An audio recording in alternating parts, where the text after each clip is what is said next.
गहरी हरियाली से घिरे उस अनजाने जंगल में दो परछाइयां धीरे धीरे पुराने रास्तों पर चल रही थीं। एक थी संजना, युवा, साहसी और पुरातत्व की छात्रा, जिसकी आंखों में रहस्यों को खोलने की ललक थी। उसके साथ था प्रतीक, एक स्थानीय गाइड, जिसकी आंखों में समय से पहले थकी हुई परछाई बसी थी। वह बोलता कम था, लेकिन रास्तों की हर मुट्ठी भर मिट्टी जैसे उसके अंदर बसी हुई थी। संजना को एक पुराने मंदिर के बारे में जानकारी मिली थी, जिसे सदियों पहले छोड़ दिया गया था। गांवों में इसे लुप्त आत्माओं का मंदिर कहा जाता था। कहते थे हर अमावस्या की रात को वहां से किसी के चीखने की आवाजें आती हैं, और कई लोग जो उसे देखने गए कभी लौटे ही नहीं। दोनों ने तय किया इस मंदिर तक पहुंचकर उसकी सच्चाई सामने लाएंगे। रास्ता आसान नहीं था। कांटों से भरी पगडंडियां, सांपों से सरसराते झाड़ी और चुप्पी जो हवा में भी गूंजती थी। कई घंटे चलने के बाद जब सूरज सिर के ऊपर से ढलने लगा, मंदिर की पहली झलक दिखी। पत्थरों से बना वह विशालकाय ढांचा अब अध गिरा हुआ था। दीवारों पर उकेरे गए चित्र धुंधले थे, मगर उन पर खून जैसी लाल परछाइयां अभी भी चमक रही थीं। दरवाजा टूटा हुआ था, मगर जैसे ही दोनों ने अंदर कदम रखा, हवा ठंडी हो गई। भीतर अजीब सी गंध थी, सड़ी हुई धूप, राख और कुछ ऐसा जो इंसानी नहीं था। एक कोने में एक टूटा हुआ सिंहासन पड़ा था, जिसके नीचे अर्धवृत्त में राख से बने कुछ चिन्ह बने हुए थे। संजना ने अपनी नोटबुक निकाली, तस्वीरें ली और हर कोने का निरीक्षण शुरू किया। मंदिर के बीचों बीच एक काला कुआं था, जिसके अंदर झांकते ही प्रतीक की सांस रुक गई। उसके चेहरे पर एक विचित्र भय उभर आया। उसके हाथ कांपने लगे। संजना ने उसकी ओर देखा, मगर वह कुछ बोल नहीं पाया। शायद उस क्षण उसके भीतर कोई पुरानी याद जाग चुकी थी। संध्या होते होते उन्होंने अपना तंबू मंदिर के बाहर लगाया। चूल्हे की हल्की आंच, झींगुरों की आवाज और उस मंदिर से आती रह रहकर गूंजती सरसराहट, सब कुछ एक अलग भय का आभास करा रहा था। रात घिरते ही चारों ओर एक गाढ़ी धुंध फैल गई। मंदिर के अंदर से एक क्षीण सी स्त्री की हंसी सुनाई दी। संजना ने उठकर ध्यान से सुना, मगर प्रतीक पहले ही पत्थर सा जम चुका था। उसकी आंखें बंद थीं, होंठ बुदबुदा रहे थे, जैसे कोई प्राचीन मंत्र दोहरा रहा हो। रात के अंतिम पहर में दूर झाड़ियों से एक आकृति निकली, धुंध से बनी मगर स्पष्ट। लंबे बाल, जलती आंखें और हवा में तैरता हुआ काया। मंदिर के द्वार पर रुककर उसने सिर्फ एक बार प्रतीक की ओर देखा और फिर गायब हो गई। सवेरे जब संजना ने मंदिर की दीवार पर देखा, वहां एक नया चिन्ह बना था। ताजा खून से खींचा गया एक वृत्त, जिसके भीतर एक पद चिन्ह था, बिल्कुल प्रतीक के पांव जैसा। संजना की आंख खुलते ही उसने पाया कि रात का भय अब भी उसकी रगों में समाया हुआ है। मंदिर की दीवार पर खून से बने चिन्ह को देखकर उसकी रूह कांप उठी थी। प्रतीक अब भी चुप था। उसकी आंखें खुली थीं, लेकिन उनमें कोई चेतना नहीं थी, जैसे आत्मा कहीं और चली गई हो। दोपहर तक वो उसे होश में लाने की कोशिश करती रही, लेकिन उसकी हालत वैसी ही बनी रही। ठीक उसी समय जंगल के रास्ते पर एक और परछाई उभरी। लंबी, पतली और आत्मविश्वास से भरी चाल, सफेद दाढ़ी और कंधे पर झोला लटकाए एक व्यक्ति मंदिर के पास रुका। डॉक्टर राज, प्रसिद्ध परामनोवैज्ञानिक। संजना ने उसे कुछ सप्ताह पहले अपने शोध में मदद के लिए ईमेल किया था, लेकिन कोई जवाब नहीं आया था।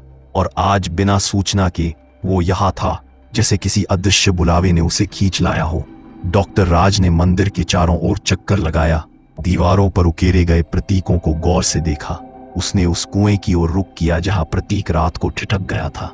उसने झुककर कुछ मंत्र बुदबुदाए और आंखें बंद कर लीं। एक पल के लिए हवा थम सी गई, फिर अचानक कुएं से एक भयानक चीख गूंजी, एक औरत की। उसकी आवाज में पीड़ा, क्रोध और विलाप था। मंदिर की दीवारें हिलने लगीं, जैसे समय की कोई दरार खुल गई हो। संजना पीछे हट गई, लेकिन डॉक्टर राज अब भी उसी जगह खड़ा रहा। उसने गहरी सांस लेकर कहा, यह आत्मा बांधी गई है, पर किसी साधारण शक्ति से नहीं। उस रात तीनों, संजना, डॉक्टर राज और अब होश में आता प्रतीक, मंदिर के भीतर गहराई तक गए। एक पुराने तहखाने में उतरते हुए उनके सामने दीवारों पर सैकड़ों चित्र उभरे। हर चित्र में एक ही चेहरा, एक औरत जिसकी आंखों में आग थी और जिसके चारों ओर पुरुषों की छायाएं थीं, डर से झुकी हुई। दीवारों पर उकेरी गई कहानी धीरे धीरे खुलने लगी। एक समय में यह मंदिर एक देवी को समर्पित था। एक महिला, शांति, यहाँ की मुख्य संरक्षिका थी। जब विदेशी लुटेरे आए, उन्होंने मंदिर का पवित्र रत्न चुरा लिया और शांति के पूरे परिवार की बलि ले ली। वह औरत मंदिर के गर्भगृह में जीवित जला दी गई, लेकिन मरते हुए उसने एक शाप दिया। जब तक रत्न वापस नहीं लौटेगा, हर अमावस्या को एक आत्मा इस दुनिया से उठती रहेगी। उस रात अमावस्या थी। डॉक्टर राज ने चेतावनी दी, आत्मा जाग चुकी है और वह अब प्रतीक के पीछे है। संजना ने उसकी बातों को सुना, मगर उसका ध्यान एक चीज पर अटक गया था। उस दीवार पर उकेरी गई अंतिम आकृति में पुजारी का चेहरा था, जो प्रतीक से हूबहू मेल खाता था। हवा भारी हो गई, दरारों से राख और धूल उभरने लगी। मंदिर की परछाइयां जीवित लगने लगीं। अचानक मंदिर की जमीन कांपने लगी और गर्भगृह का दरवाजा खुला। उस जगह का द्वार जहां कभी रत्न रखा गया था, और वहां उस दरवाजे के ठीक सामने वही औरत खड़ी थी। अधजला चेहरा, लाल दधकती आंखें और सिर के ऊपर मंडराते धुएं जैसे केश। उसकी उपस्थिति से हवा स्थिर हो गई थी। मंदिर के गर्भगृह का दरवाजा खुलते ही हवा में राख फैल गई। धुआं और छायाएं हर दिशा में घूम रही थीं, जैसे समय का कोई पुराना घाव फिर से रिसने लगा हो। और वहां उस धुंध के बीच वो खड़ी थी, शांति। उसका अधजला चेहरा अब धीरे धीरे साफ दिखने लगा। उसकी आंखें चमक रही थीं, लेकिन उनमें सिर्फ एक ही भावना थी, क्रोध। शरीर आधा राख आधा आत्मा। उसकी उपस्थिति से पूरा मंदिर थर्राने लगा। प्रतीक ने जैसे ही उसकी ओर देखा, उसके चेहरे पर विचित्र शांति फैल गई, जैसे किसी भूली हुई स्मृति ने अचानक वापसी की हो। उसका शरीर कांपने लगा और उसके माथे पर पसीने की बूंदें ठहर गईं। वह एक कदम आगे बढ़ा, जैसे उसके पैरों के नीचे कोई अदृश्य डोर उसे खींच रही हो। संजना और डॉक्टर राज स्तब्ध खड़े थे। गर्भगृह की दीवारें अब धड़कने लगी थीं, मानो मंदिर जीवित हो गया हो। दीवारों पर उकेरे गए सभी चित्र चमकने लगे और उन चित्रों की रेखाओं में प्रतीक का चेहरा उभरने लगा, एक पुजारी के रूप में, जिसके हाथों में वही रत्न था जो सदियों पहले चोरी हो गया था। और उसी क्षण प्रतीक को सब कुछ याद आ गया। वह पुजारी था, शांति का रक्षक। उस रात जब लुटेरे आए, वह मंदिर में नहीं था।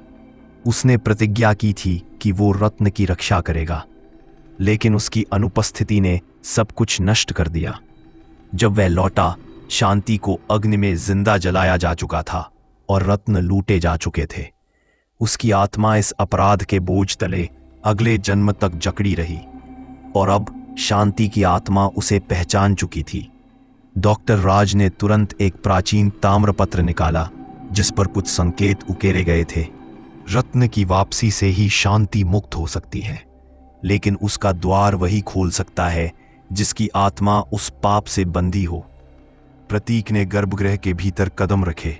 एक अंधेरी सुरंग में उतरते हुए उसने रत्न को देखा, काले पत्थरों के बीच रखा एक सुनहरा जलता हुआ क्रिस्टल। जैसे ही उसने उसे उठाया, मंदिर की दीवारों से आग की लपटें उठने लगी। शांति की आत्मा गर्भगृह के बीचों बीच मंडराने लगी। उसकी चीख अब हवा के हर अणु में गूंज रही थी, लेकिन उसके स्वर में अब पहले जैसी हिंसा नहीं थी। उसमें पीड़ा थी, विरह था और अधूरी मुक्ति की तड़प थी। प्रतीक ने रत्न को अपनी छाती से लगाया और धीरे धीरे मंदिर के मूल वेदी पर जाकर रख दिया। एक पल को सब कुछ थम गया। फिर मंदिर के ऊपर की छत खुल गई। चांदनी की जगह अंधकार फैला, क्योंकि वो रात अमावस्या की थी। रत्न से एक तेज रोशनी निकली, जिसने शांति की आत्मा को घेर लिया। वो हवा में ऊपर उठी। उसकी राख धीरे धीरे घुलती चली गई। उसका चेहरा शांत हो गया, आंखें बंद हो गईं और उसने अंतिम बार प्रतीक की ओर देखा, आभार के साथ। लेकिन रत्न की लौ फिर से धड़क उठी और अब उसकी रोशनी प्रतीक को घेरे हुए थी। डॉक्टर राज चिल्लाना चाहता था, मगर आवाज जैसे उसके गले में ही फंस गई थी।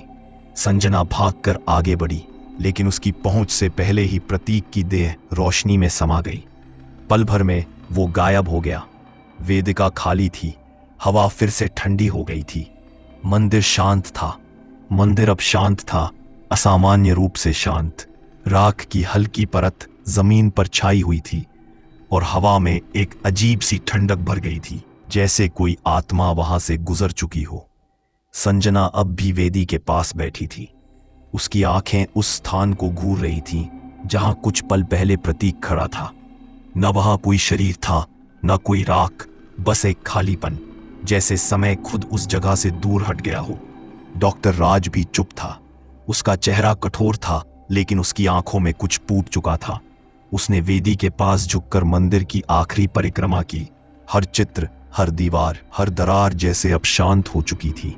शांति की आत्मा मुक्त हो चुकी थी, लेकिन उसके साथ ही प्रतीक की आत्मा भी अब इसी मंदिर में कैद हो चुकी थी। डॉक्टर राज ने संजना को उठाया। दोनों धीरे धीरे मंदिर के बाहर निकलने लगे। रास्ता अब वही था, लेकिन जंगल की परछाया बदल चुकी थी। पक्षियों की आवाजें लौट आई थीं। हवा फिर से चलने लगी थी, जैसे जंगल ने एक लंबी सांस ली हो। लेकिन संजना का दिल भारी था। जब वे आखिरी बार मंदिर के द्वार से गुजरे, तभी दीवार पर अचानक एक नया चित्र उभर आया।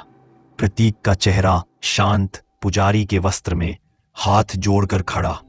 उसकी आंखों में अब कोई भय नहीं था, सिर्फ शांति। वह चित्र चमकता रहा, फिर धीरे धीरे पत्थर में समा गया। संजना और डॉक्टर राज जंगल से बाहर निकल आए। आसमान में सूरज उग रहा था, लेकिन उनकी आत्माओं में अंधकार अब भी बना हुआ था। महीनों बीत गए। संजना ने अपने शोध को पूरा किया, लेकिन वह मंदिर का स्थान कभी सार्वजनिक नहीं किया। उसकी डायरी में एक आखिरी पंक्ति दर्ज थी, कुछ रहस्य इतिहास का हिस्सा नहीं बनने चाहिए। वे जीवित रहते हैं, सांस लेते हैं और कीमत मांगते हैं। डॉक्टर राज फिर कभी नहीं दिखे, और मंदिर, कभी कभी अमावस्या की रातों में वहां से धीमी घंटियों की आवाज आती है, जैसे कोई पुजारी फिर से पूजा कर रहा हो या कोई आत्मा फिर से जाग रही हो।